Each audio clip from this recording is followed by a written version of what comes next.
ईशान को हुआ है अपनी गलती का एहसास। क्या अब रीवा को छोड़कर देगा सभी का साथ? आपको बता दें, स्टार प्लस के सीरियल गुम है किसी के प्यार में के आने वाले ट्रैक में आप देखेंगे किस तरह से सभी ईशान अब फिर से क्लोज आते हुए नजर आ रहे हैं, क्योंकि ईशान को सभी से प्यार का एहसास हो गया। साथ ही ईशान को आज ये भी फील हो गया कि उसने रीवा से सगाई करके गलती की। इतना ही नहीं, जो ईशान ने रीवा को सभी समझकर इतनी बातें कह दी, दिल की बातें कह दी, आई लव यू कह दिया, उसके लिए भी ईशान को पछतावा हुआ है, जिसके बाद वो सभी से माफी मांगने का ट्राई कर रहा है। लेकिन क्या इन सब के लिए सभी उसे माफ करेगी? सीरियल के अपकमिंग ट्रैक में क्या होने वाला है, चलिए जल्दी से आपको पूरी अपडेट देते हैं।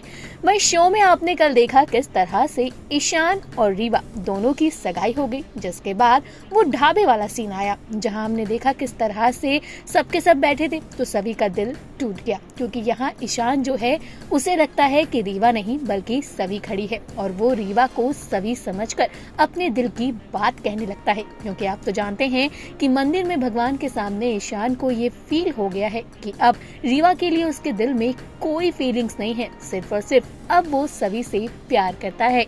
अब जब से ये बात ईशान को पता चली है तो ईशान बार बार सभी से बात करना चाहता है। वही सेम चीज ढाबे में हुई, जिसके बाद ईशान को अब पछतावा हो रहा है। हमने देखा किस तरह से ईशान ने रीवा को सभी समझकर गले भी लगा लिया था, जिसके चलते ईशान गिल्ट में है।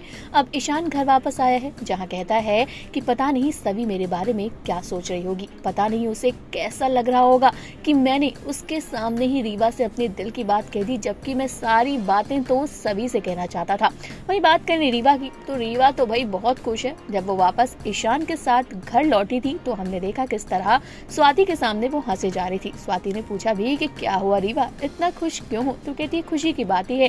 वहीं सुरेखा को रीवा जो है गले से लगाते हुए नजर आ रही थी, क्योंकि रीवा बहुत खुश है कि ईशान ने उसे प्रपोज किया है, उसे सबके सामने आई लव यू कहा। लेकिन रीवा की ये सबसे बड़ी गलतफहमी है। सोचिए, जब रीवा को पता चलेगी असली वजह, तब उसका क्या हाल होगा, किस तरह वो बौखलाएगी, गुस्से में पागल होगी। लेकिन सभी का क्या फैसला होगा, क्योंकि अब भंवर जो है वो तो सभी के लिए पागल हो रहा है और उसका साइकोपन भी सभी के लिए नजर आ रहा है। हमने देखा किस तरह से सभी जो है वो जब भंवर के साथ आती है तो चुपचाप अंदर चली जाती है। अब भंवर हरिणी से बात करता है, हरिणी को भी लगता है कि भंवर पाटिल बहुत अच्छा इंसान है, जबकि सच कुछ और है। अब भंवर जब कार में गया तो उसने देखा सभी का हैंकी छूट गया है, फिर उसने सभी का हैंकी लिया। अब सभी का हैंकी लेकर वो सूंघने लगा। इतना ही नहीं, उसने सभी के हैंकी को हाथ में बांध दिया। साइकोपंती तो साफ नजर आ रही है, लेकिन क्या ईशान जो है अपनी प्यारी सभी के पास वापस लौटने वाला है? आप क्या कहना चाहते हैं सीरियल के अपकमिंग ट्रैक को लेकर? कमेंट करके अपनी राय बताइएगा जरूर। इसी तरह की अपडेट के लिए चैनल को सब्सक्राइब करें, और अगर आप इस वीडियो को हमारे फेसबुक पेज पर देख रहे हैं तो इसे भी जल्दी से फॉलो करें।